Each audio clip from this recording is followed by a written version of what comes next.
Lipton Tea and Lipton Soup present Inner Sanctum Mysteries.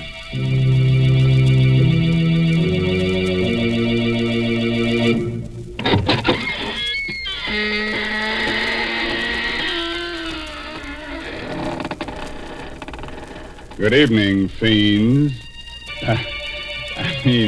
Friends of the Inner Sanctum.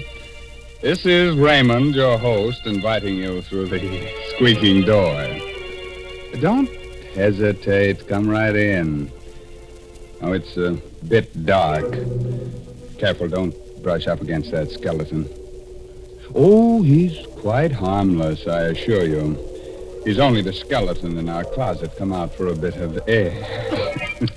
The idea of a skeleton coming out for air. Such nonsense. Oh, you mean because it's already so well ventilated?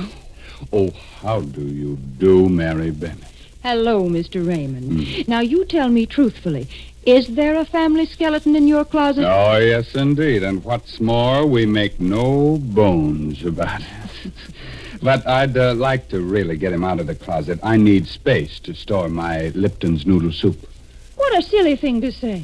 You know very well that Lipton's noodle soup comes in a tidy little package that takes up hardly any room at all. Oh. Fact is, Lipton's is convenient all the way around.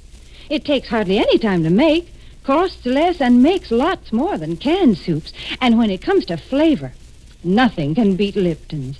It's a grand, homemade-tasting noodle soup with a chickeny flavor. And, folks, Lipton's is just swimming with tender, golden egg noodles.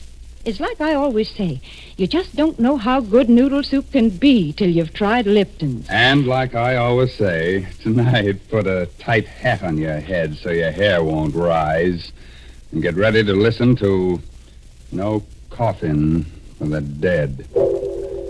It's an original story by Emil Tepperman.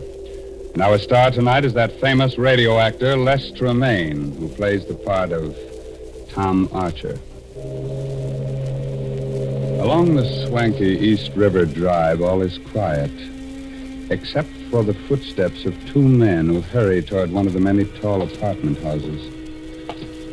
Let me introduce you quickly to these two men before death strikes out at them. The man on the outside, the tall, blonde man, is District Attorney Tom Archer.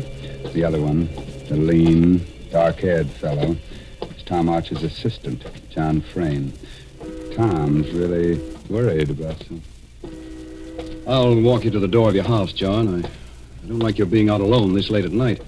Whoever's been sending you those threatening letters isn't John. Look out, John. That fellow in the alley with a knife. Look out. Drop that knife, you. Oh, you've killed him. You've killed John Frayne.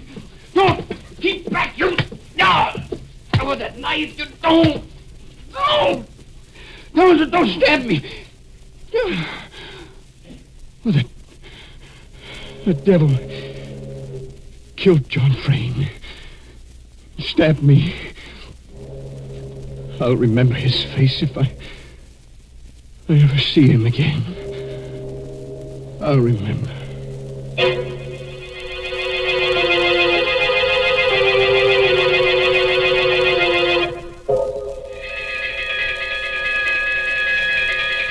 When I began to regain consciousness after that attack, I was lying on the ground at the mouth of the little alley near John Frayne's home.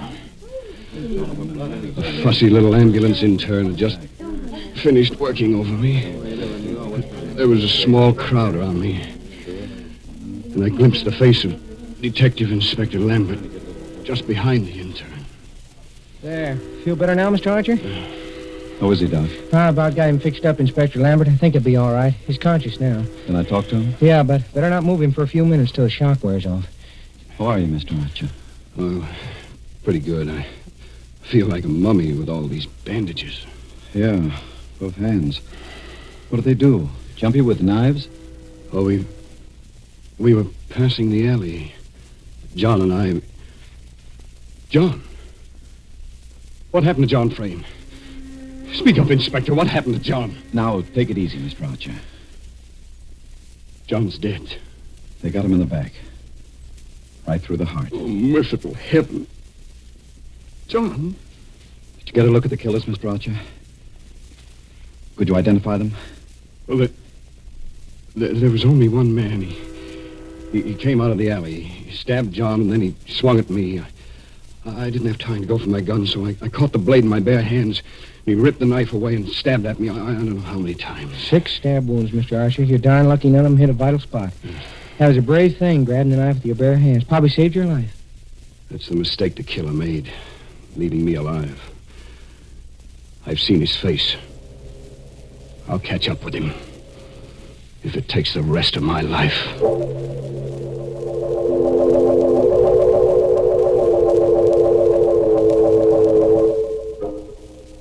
I was a bit shaky on my feet when Inspector Lambert and the intern helped me up. But I insisted on going over to where the body of John Frayne lay, covered with a white sheet. And then I saw Susan, leaning against the great comforting bulk of old Mrs. Hogan, her housekeeper. She was looking down at the shroud that covered her husband's body. It was God's will, Mrs. Frayne. Susan. Oh, Tom. Tom, I can't believe it. John. Be brave, Susan. John's dead.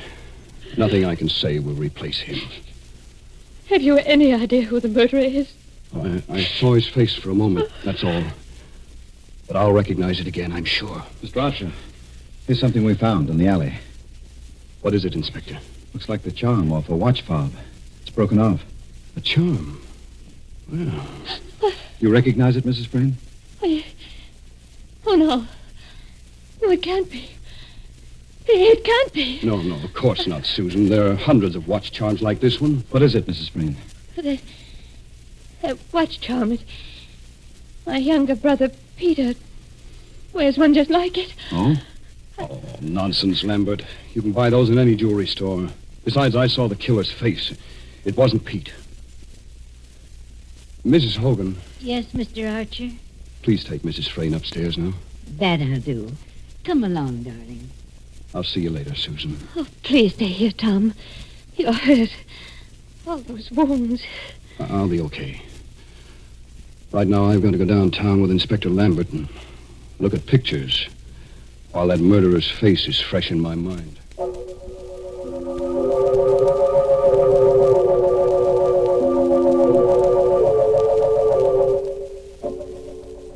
At headquarters, I looked through hundreds of pictures in the Rogues Gallery.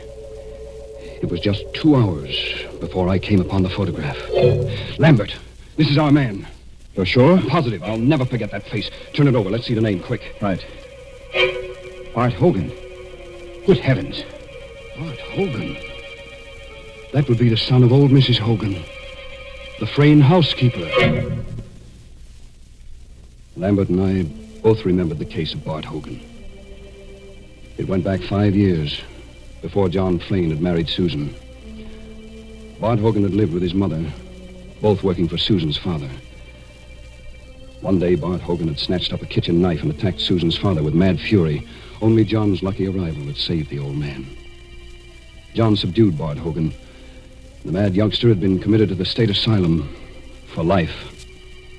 But he had escaped 7 months ago. Nobody had heard from him since then.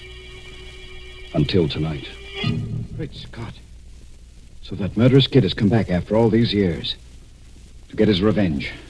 I'm going back to the Frayne house. I want to talk to Mrs. Hogan. You think she might know where her son can be found? Who knows? I'll talk to her anyway. By the way, Mr. Archer, Yes? while you're up there, suppose you just kind of check on whether Brother Pete has lost his watch charm.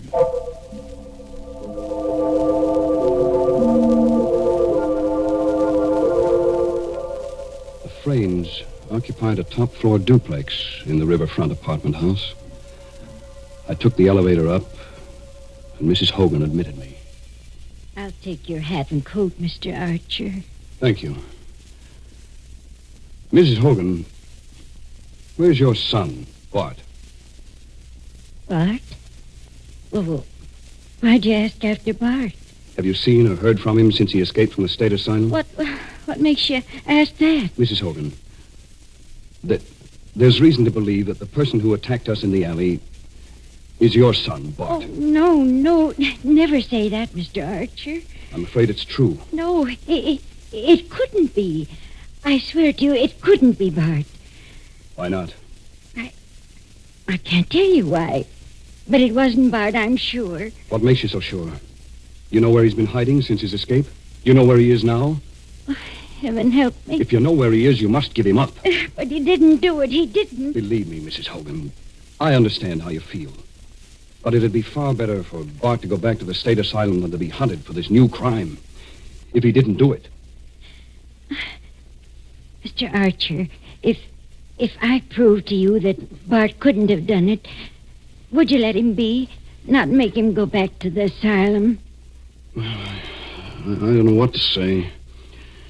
You see, I was downtown just now, and I recognized the picture of the man who attacked us. It turned out to be your son. There's very little chance that I was mistaken. But if I prove he couldn't have done it? How can you prove it? Well, come, I'll show you.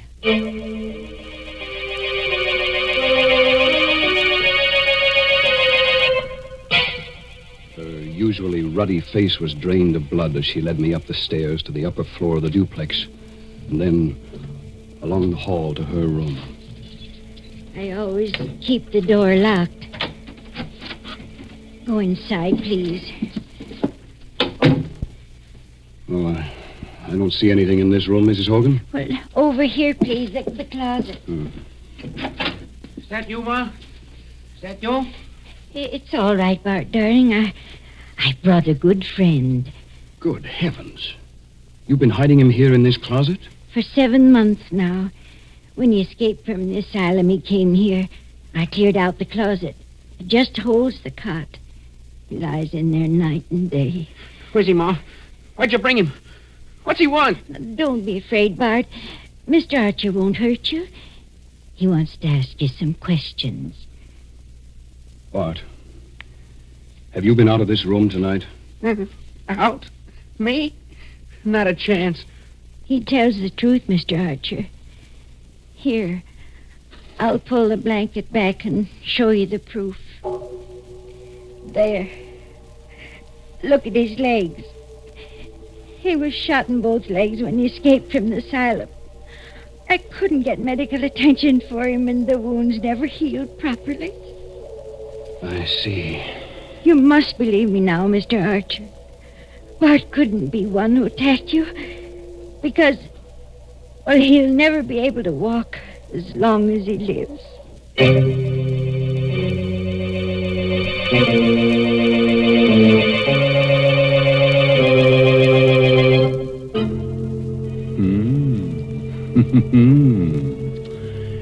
Well, now, if Bart Hogan didn't do it, and mind you, I said if, then who did kill poor John Frayne? Well, whoever killed him must have been a rather cheerful person because he took life so cheerfully. Cheerful indeed. Mr. Raymond, you've always had such gruesome thoughts on your mind, you wouldn't recognize something cheerful if you met right up with it. Oh, now, Mary, aren't you being a bit unfair? No, I'm not. You just don't know what folks like. But you listen to me, because I'm going to make a suggestion that'll please everyone. All right. Folks, if you want to give the boys overseas a real taste of home, why not send them a package or two of Lipton's noodle soup? It's so easy to do. You don't even need a request slip. You know, a bowl of hot soup makes a mighty good snack for the boys. And when they receive Lipton's noodle soup mix, they're getting that old-fashioned kind of chickeny-tasting noodle soup. So send a package or two of Lipton's to your favorite serviceman. That's a terrific suggestion. And here's another thing that pleases me. There seems to be plenty of murder ahead in tonight's story. You remember that pretty little girl, Susan? Well, looks like she's next on the murderer's list. How about that, Tom? Come on, tell us more. And don't spare the gore. When I entered the living room on the lower floor, a few minutes later, Susan and Peter were there with Arnold Matson, the lawyer. I tell you, this is a serious problem, Susan, and we've got to find an answer to But it. there is no answer, Mr. Madsen. Oh, Tom, thank heaven you've come at last. Hello, Susan. Hello, Peter. Hi. You know Mr. Madsen, of course. Of Yeah. course. I understand, Mr. Archer, that you narrowly escaped the same fate as poor John. Well, I was lucky. Those bandages must be a nuisance. I can stand them. Bandages are better than a shroud. By the way, Peter, that looks like a new watch charm you're wearing. What, this? Oh, I lost the other one someplace, so I bought a new one. What of it? Oh, nothing. Mr. Matson, when I came in, you were saying something about a serious problem. Exactly. As you know, Susan's father left an estate of $1.25 million in a trust fund to be paid to Susan on her 23rd birthday. Yes, I know. And she'll be 23 next month. But there's a proviso in the will, Mr. Archer. In order to receive the inheritance, Susan must be married and living with her husband on that date. Please, Mr. Madsen, I don't want to talk about the money. Yes, but don't you see? You'll lose it all. The will distinctly says that you must be living with your husband. If not, then the money goes to 8 charities, except for $50,000 to Peter. I don't care. I don't care what happens to the money. Without John, it doesn't matter. Well, Peter, it'll be a break for you. What do you mean by that, Master? Well, there's no need to become enraged, Peter. I only pointed Well, you out... filthy rat, I'll show you what I'm going to do. Take it easy, Pete. Let go of me. Let go of me. All right. Take your hands off me. Why you all looking at me like that? You look as if you thought I killed John. Well, say it. Why don't you say what you think? Better cool off a little, Pete. This is no time for a scene. Yeah? For that matter, Tom Archer, what about you? You'd like to marry Susan yourself, wouldn't you? Why, you rotten little... You better cool off a little, Tom. This is no time for a scene. I'm sorry. Yes, Peter, you're right. I would like to marry Susan. You know that, don't you? Yes, Tom, I know. You two look at each other like a couple of puppies in love. I'm going to get a drink. And nuts to the 50,000. Right, George, I've got it. Got what, Mr. Madsen? The solution to our problem. What are you talking about? That's it, don't you see, Susan? You can marry Tom Archer here, and then you'll be able to legally claim the estate on your birthday. Well, that's a pretty callous thing to suggest, Madsen. Callous? I'm a lawyer. It's my duty to protect my client. I couldn't do it. Of course not. Look here, Susan. Is there anyone else in the world who would benefit by John's death? I don't know. I can't think. What's the difference? Are you still looking for clues, Archer? You know who the murderer is, young Bart Hogan. Why look further? Bart Hogan. Madsen, how did you know about Bart Hogan? What do you mean? Well, I've just come from Inspector Lambert's office. There was nobody present when we found Hogan's picture. How did you know about it? Well, it's really quite simple. I phoned headquarters a little while ago, and Inspector Lambert told me. What's that? Peter. Archer, come quick, in the kitchen. Come along, Madsen, quick. Yes. You stay here, Susan. All right, Pete, take it easy. We're coming. Down the hall, in the kitchen. Get hold of yourself. You open the door. I can't. Look, go ahead, Archer. Open it. Good heavens. It's Mrs. Hogan. She lay on the kitchen floor on her back, with blood all over her clothes. The blood came from a gaping knife wound in her throat, and the knife lay on the floor alongside her. I found her that way. Her body's warm. She was killed within the last 10 or 15 minutes. Then the killer's running loose somewhere in the house. Susan, she's alone. Good heavens. There, on the floor. Susan, darling. Is she dead? No, she's only fainted. The shock. Oh, It's all right, Susan. what happened? Was it Mrs. Hogan? Yes. Who? We don't know. But the killer's in the house. That madman is liable to kill us all, one at a time. I have a revolver. Let's search the house. Right. Madsen, you go in the kitchen and stand guard over that knife. There may be fingerprints on it. Very well. Peter, you stay here with Susan. Here's my gun. Don't be afraid to use Now, it. wait just a minute. What is it, Madsen? Has it occurred to you the killer may be One of us. One of us? What are you looking at me for? You were out of this room for quite a while. Why, you are... I'll kill you! Look out, the gun! Drop that gun, Peter! Drop it! That's better. I'll take the gun. He was going to shoot me. Sorry. I lost my head. Susan, I'm sorry you have to go through all this. Everybody's on edge. There's a killer loose in the house, and we've got to find him. Yes, Tom. I know you'll do whatever's right. I'll try. You two. You can both stay here with Susan. I'll search the house myself. Manson, call the police. Yes, but how can you hold the gun with your hands all bandaged? You can't pull the trigger. I'll use it as a club. All right, now. Don't move out of this room till I return. Be careful, Tom. You mustn't let anything happen to you, too.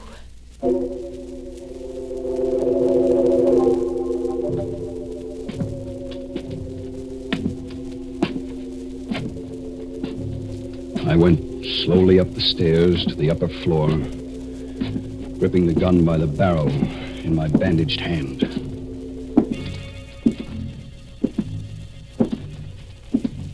At the end of the hall, I stopped before the door of Mrs. Hogan's room. I opened the door with the keys. Inside the room, the closet door was open. Bart Hogan was still lying on his cot. He must have been expecting me. His eyes were wild with terror.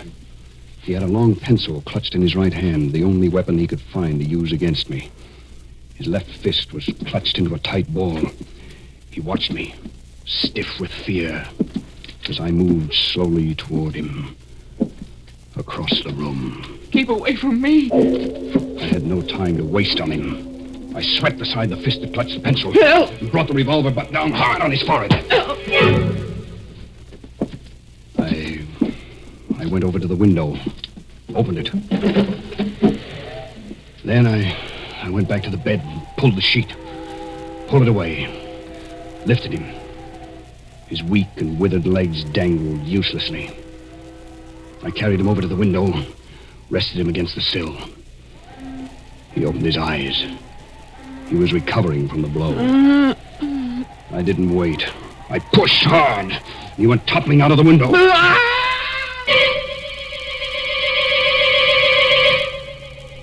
I leaned over and saw the body strike against the 10th floor setback, then go hurtling into the air and smash down upon the pavement far below.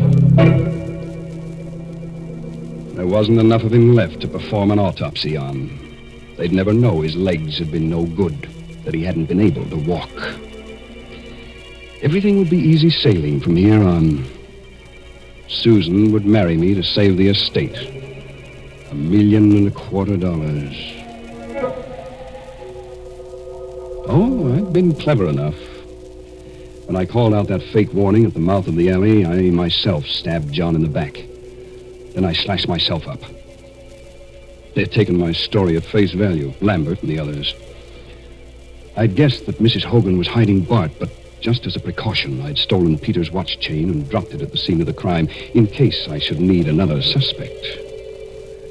But when I found Bart couldn't walk, it became necessary to kill Mrs. Hogan, too, for she was the only one who could tell the police that Bart hadn't been able to walk.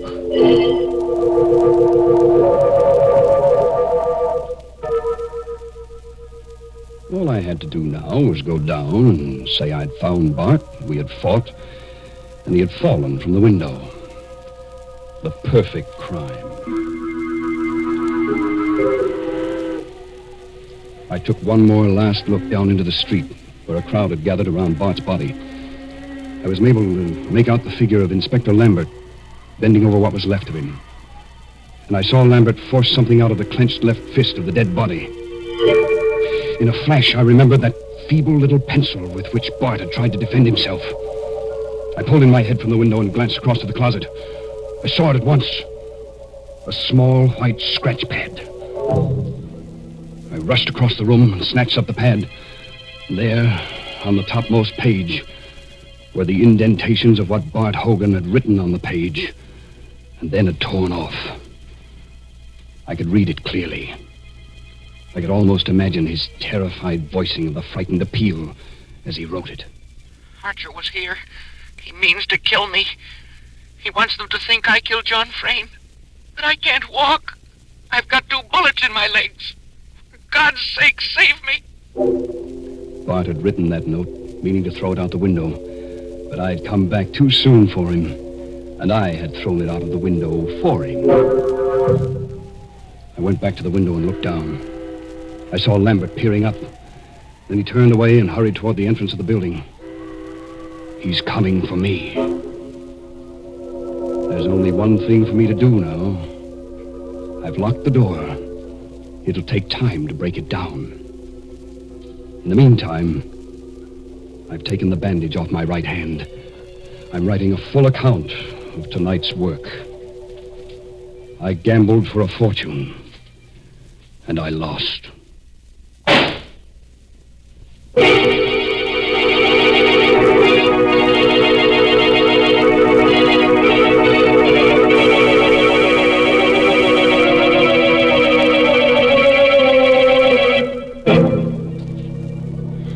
Oh, dear. And I loved that boy so. Yes, sir, he seemed like such a nice young man. Well, his trouble was he tried to commit the perfect crime without first practicing up on minor crimes. He should have started by stealing watermelons and maybe tried his hand at robbing mail trains. Mr. Raymond, what are you suggesting? And just when I was getting ready to tell people to send a bowl of soup to the boys overseas. Wouldn't the soup get cold by the time it arrived? Oh, of course not. Why, Lipton's noodle soup mix comes in a flat package. You simply send it along to your favorite soldier. And he'll be pleased by your little gift because this noodle soup is just like a taste of home. So enclose a package or 2 of Lipton's the next time you write to him.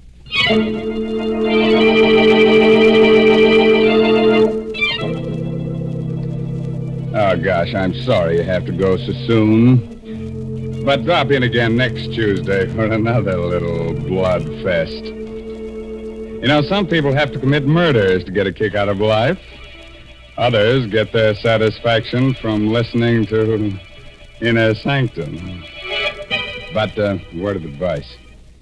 If you've got to commit a murder, please don't get yourself caught. Because if you do, you'll surely get a free ride with the only person never bothered by backseat drivers. I mean that they're hearse drivers.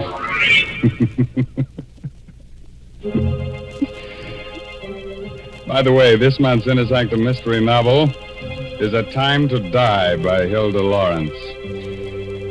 Now, I guess it's time to close that there squeaking door until next week when Lipton Tea and Lipton Soup bring you another Inner Sanctum mystery directed by Hyman Brown. So until then, good night. Pleasant dreams.